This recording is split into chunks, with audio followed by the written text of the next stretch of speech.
जिते प्रकोप जिते दुर्बल होती बात्यार जवाब दुर्बल होती सत किंतु वर्षा जो झिपझिप वर्षा क्रमागत वर्षा लगी रही केन्द्रापड़ा सकाल सकाल हल्का पवन 40 ରୁ 45 किलोमीटर बेगर जो पवन हल्का पवन रही कैमरा पर्सन उमाकांत को कहि देखापी किंतु जवाद सीना चलीज किंतु चाषी जंत्रणा बढ़ाईदेव जो भाव में चाषी दुख को द्विगुणित करी चाषी मेरुदंड को बर्तमान दोहले देती वर्षार प्रभाव जी होती कि वर्षार क्रमागत जो दुर्बल होगा पूरी पाखापाखि आपणकर जो देखा आमर मध्याह्न समय पहुँचार संभावना रही जार गति आपणकर उत्तर उत्तर पूर्व दिगरे और परवर्ती 12 घंटे आहरी दुर्बल हो गोटे वेलमार्क लो प्रेशर एरिया बा आमर स्पष्ट चिन्हित लघुचाप क्षेत्र में परिणत हो जहाँकि पश्चिमबंग उपकूल आड़ को अग्रसर हो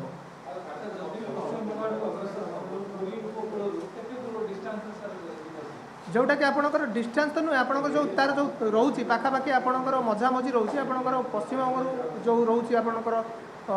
पुरी उपकूल पाखापाखि आज मध्याह्न पर धीरे धीरे तार से जो गतिपथ रही जो वर्तमान जो बेग रोचे पाखापाखि 11 किलोमीटर से पाखापाखि रही संभावना रोचे।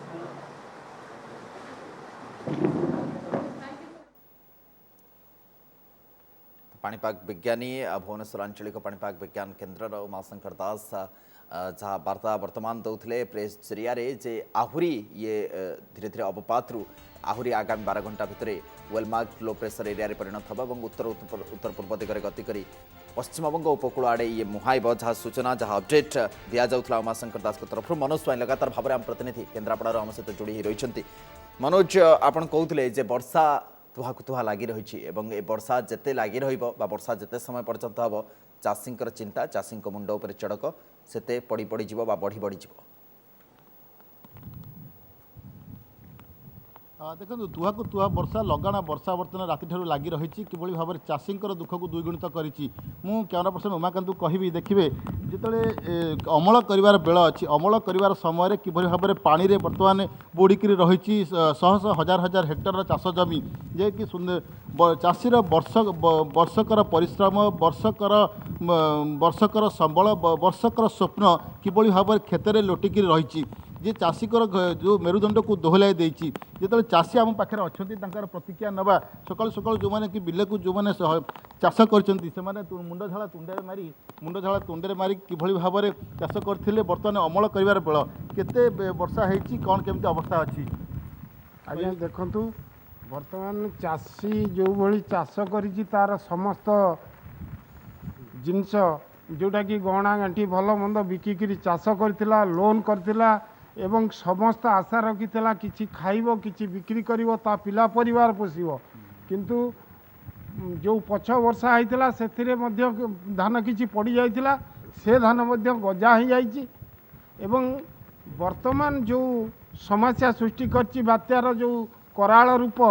से रूप में धानर जेतिकी भी पवन है बात्या नई से पवन ने सबू सोई जाइछि मथा नहींथिबा धान से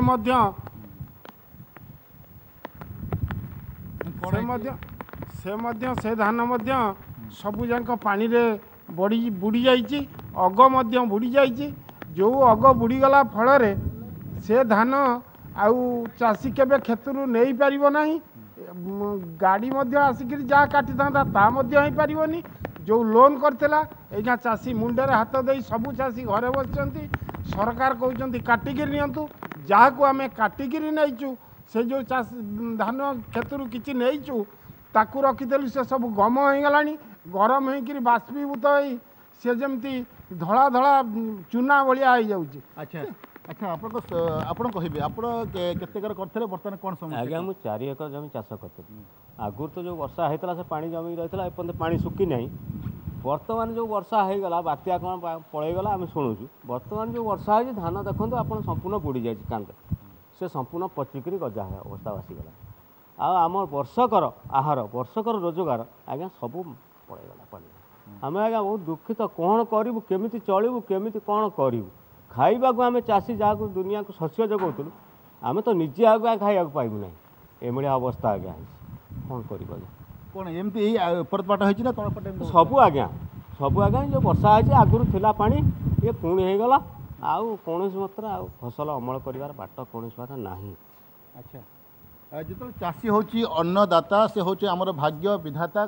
ହର୍ତ୍ତା କର୍ତ୍ତା ଭାଗ୍ୟ ବିଧାତା ଆପଣ କହିବେ ଚାଷ କରିଛନ୍ତି ଆପଣ ହେଉଛନ୍ତି ଅମଳ କରିବାର ବେଳ କେତେ ଅମଳ କରିଛନ୍ତି ବର୍ତ୍ତମାନ କ'ଣ କେମିତି ଅବସ୍ଥା ଆମର ତ 4-5 ବସ୍ତା କଥା ସେ ତ ଗମ ହେଇଗଲାଣି ଆଉ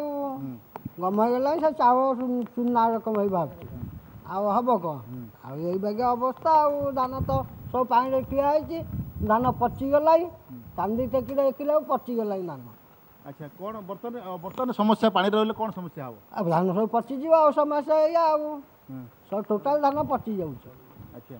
ଏଇ ବାଗିଆ ଆଉ କ'ଣ ଆଉ ପନିପରିବା ଯେଉଁ ଚାଷ କରିଥିଲେ ପନିପରିବା କ'ଣ କିଛି ହେବ ଆଜ୍ଞା ପନିପରିବା କୁହନ୍ତୁ ଧାନ ଚାଷ କୁହନ୍ତୁ ଚାଷୀ ତ ହେଉଛି ସମସ୍ତେ ଆମେ ଏ ଯେଉଁ କପାଳେଶ୍ୱର ପଞ୍ଚାୟତରୁ ଯେଉଁ ଚାଷୀମାନେ ଆଜି ଠିଆ ହେଇଛୁ ଏଠି ଆମେ ବାଇଟ୍ ଦେଉଛୁ ଆମେ ଏତିକି ସରକାରଙ୍କୁ ଠିକ୍ ନିବେଦନ ଅଛି ରଖିବୁ ନିଶ୍ଚିତ ଭାବରେ ସମସ୍ତଙ୍କ ତରଫରୁ ସେ ଦୁଃଖ ବ୍ୟକ୍ତ ମଧ୍ୟ କରୁଛନ୍ତି ଚାଷୀମାନେ ଯେ ଧାନ ଯେଉଁ ହିସାବରେ ଏଠି ଦେଖୁଛନ୍ତି ଚିତ୍ରରେ ଯେ ହେକ୍ଟର ହେକ୍ଟର ଚାଷ ଜମିରେ ଧାନ କେମିତି ଧାନ ଗଛ ଗୁଡ଼ିକ ପାଚିଲା ସମୟରେ ଶୋଇ ରହିଛି ଏବଂ ପାଣି ତଳେ ଯେହେତୁ ରହିଛି ତ ଗଜା ହୋଇଯିବାର ପଚିଯିବାର ମଧ୍ୟ ଯେଉଁ ଭୟ ରହିଛି ଏବଂ ତାକୁ ନେଇ ସେମାନେ ଦୁଃଖ ବ୍ୟକ୍ତ ମଧ୍ୟ କରୁଛନ୍ତି ବର୍ଷକର ପରିଶ୍ରମ ସେମାନଙ୍କର ନଷ୍ଟ ହେବା ପାଇଁ ବସିଛି ଯାହାକୁ ନେଇ ସେମାନେ ଚିନ୍ତା ବ୍ୟକ୍ତ କରୁଛନ୍ତି ବହୁତ ବହୁତ ଧନ୍ୟବାଦ मनोज स्वाई केन्द्रापड़ारू सीधासख भाव में प्रतिनिधि आम सहित जोड़ी रही अधिक आलोचना करते चाषी मान सहित बहुत बहुत धन्यवाद।